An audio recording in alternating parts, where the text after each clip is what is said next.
This is just the beginning. Infiesto is a Netflix original written and directed by Patsy Amaskua. If I mispronounce that name, I do apologize. Check out his IMDb page for the full list of his work. And this particular movie is set in Spain, not mainly on the plains, but in a town where everybody's lives are turned upside down for a few reasons. One, a girl that was missing for a while and presumed dead suddenly shows back up after being missing for so long. Only the mother thought that she was actually still alive, and the mother is absolutely thrilled. But there are questions, and Inspector Garcia, played by Isaac Fariz, and Sub-Inspectora Castro, played by Aria Del Rio, who is gorgeous. My God, I need to see more projects that she's in. I will absolutely be diving into her IMDb page and hopefully finding some more stuff because she really is very attractive. But Sub-Inspectora implies the existence of Dom Inspectora. I'm just going to leave that alone right there. They are two detectives bound and determined to do their job and discover what happened to this missing girl. Because now that she's here, they're like, okay, she's here, but there were so many other missing teenagers and children, and they must solve this mystery before everybody in this town is history. Infiesto tales, woohoo! And the town's also dealing with more stuff like, oh yeah, the pandemic has hit and the government has issued a lockdown. Basically, you can do your jobs, but you got to social distance. You got to hopefully not get sick. Let's try to isolate this stuff. Let's try to make sure that we limit the hospitals being overrun. So yes, Garcia and Castro must do their best to, isolate, to, not get sick, but also do their job, because there's a lot of viciousness taking place just under the surface in this town, and this missing girl is only one of many, and holy shit, does it get dark pretty goddamn quickly. I knew nothing about this movie going into it beyond the description on IMDb and what I saw on Netflix, and was like, okay, I'm down. Netflix originals, you can either find some really surprising ones that are okay, you can kind of see where they were going, but it didn't click with you, and ones that were really goddamn shit. And when it comes to ones that are from foreign countries, sometimes it's, translation issues. Sometimes it's stuff that's scarier in other countries or whatever it is, and sometimes some of the stuff's just basic but could click over there. The bottom line is it just depends on, your mileage may vary when it comes to movies like this. And while this movie does tread familiar ground and some of the twists and turns are obvious, even when they try to take you in a few different directions about who could actually be behind this whole thing of all these missing people, well, I will say this is definitely a few cuts above the normal ones. This actually was well acted. Isaac and Iria did a very good job as the two lead characters. The supporting cast did a pretty good job as well, and it had that feeling of dread and despair where there were some fucked up people in the goddamn world, and people feel like it was the end of the world coming because everybody had to isolate during the pandemic and it was scary and everything, and some people had to work a whole bunch. I was grateful to work. Some people had their lives uprooted. It was really tough. And this movie captures that well, even just in the first few days of lockdown. And that hangs over it, but also it is just a crime thriller that works. Now, is it perfect? No, it treads familiar ground. It's cliched, and it's pretty obvious where it's going from, I'd say, about 40 minutes in. But they do a good enough job as far as, putting layers on top of this story that, again, treads familiar ground, but is certainly fine.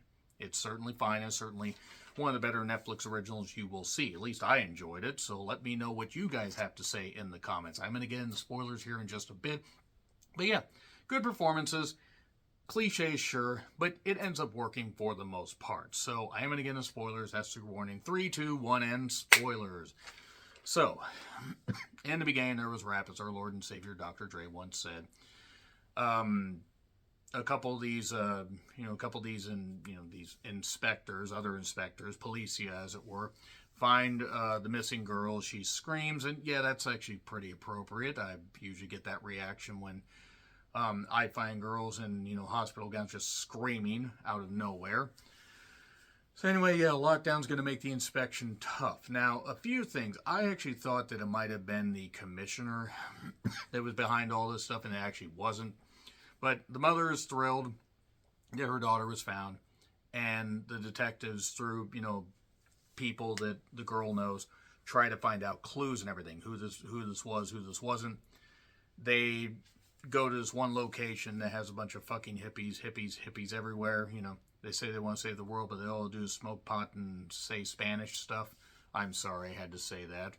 The Cartman line, by the way, just in case anybody doesn't remember South Park from that long ago, there are a few halfway decent chase scenes. One decent one where the camera's like thrown around a whole bunch. And it takes its time revealing the mystery. So, over the 2-week lockdown, they have to figure all this out. And it actually doesn't take the full 2 weeks. So, there's someone named Manuel Gomez Manuel Gomez, who's known as a dog killer. They discover that he actually has something to do with it, and the girl had a bite from a dog, and traces of things that match what they found in this guy's barn. So they go back to get him. The dog was shot off camera, thankfully, so I don't have to actually, knock the movie for that. They find him a little bit later. He tries shooting at them despite the fact that he wrecked his car, so he's totally fucked. He shoots himself, saying, just before that, this is just the beginning. And then they just keep moving up the ladder, so to speak. There's, they discover at his place and at other places, a lot of bullshit, a lot of evidence, a lot of, items from the victims.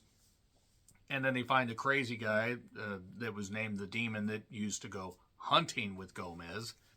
And then they think it's that guy's particular, abode, like a little trailer or whatever. Nope, that trailer was rigged with a bomb and it explodes. So this guy's really, really crafty. He knew they were coming. He's skilled but disturbed because of COVID protocols. Also during this movie, they have to isolate. The commissioner is bound and determined to make sure that things are done, by the book. And there's a kidnapping every 3 months, and that's ritualistic and everything. And it turns out that there's this Tyrannus, I think is how it's said. Everybody has a different way of saying it, and they're, of storms and floods and stuff like that. It's a weird godlike thing. I mean, that would probably mean more in Spanish culture than anything else. But Garcia's doing his investigation. Castro's doing her investigation. And then they find the demon guy who basically, is saying once they capture him, and there's a shootout, and they end up getting him because he says he's out of bullets, and he's a weird looking guy. I just want to say, the actor himself fit this role perfectly. I wish they actually had been able to show a little bit more with him. But it turns out that he, worships this god, and all this stuff's going on, but there's a leader called the Prophet. Now, who is the Prophet? A little bit earlier, when the missing girl was discovered, there was a one of the cops, that had his mask on and stuff like that. There are these pictures of, Gomez and the demon, not Gomez Adams, but of them as kids. And there's this one particular person in the back, this long-haired person, that it turns out actually was the entire, was the leader of the whole operation. His name was Agent Ramos. And that's who it actually is.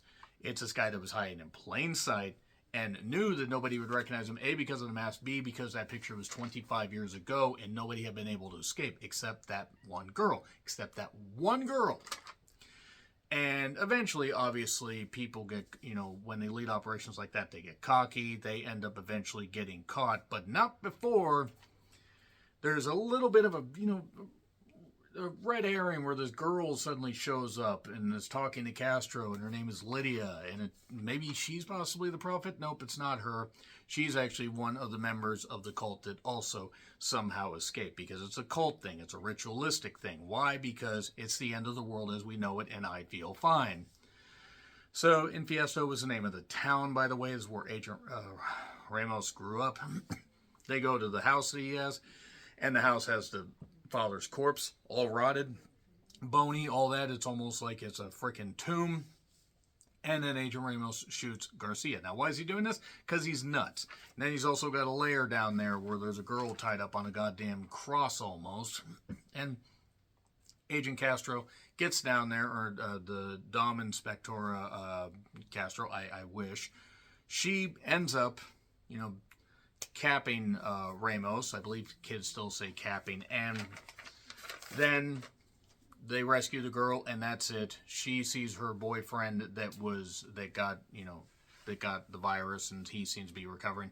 Unfortunately, Samuel Garcia, Inspector Garcia, got killed. He got shot multiple times. Pretty brutal scene, I gotta say. And why did Garcia do this? Because he's goddamn nuts. That's just what it comes down to. So really, right there is your movie. Anyway, so let's just say Infiesto gets a B. It's well worked, well crafted, even if it treads familiar ground. That's all I gotta say right there. So, yeah, let me know your thoughts in the comments. Like, share, subscribe, Twitter handle in the description. I'm John Rethlen. I'll see you soon.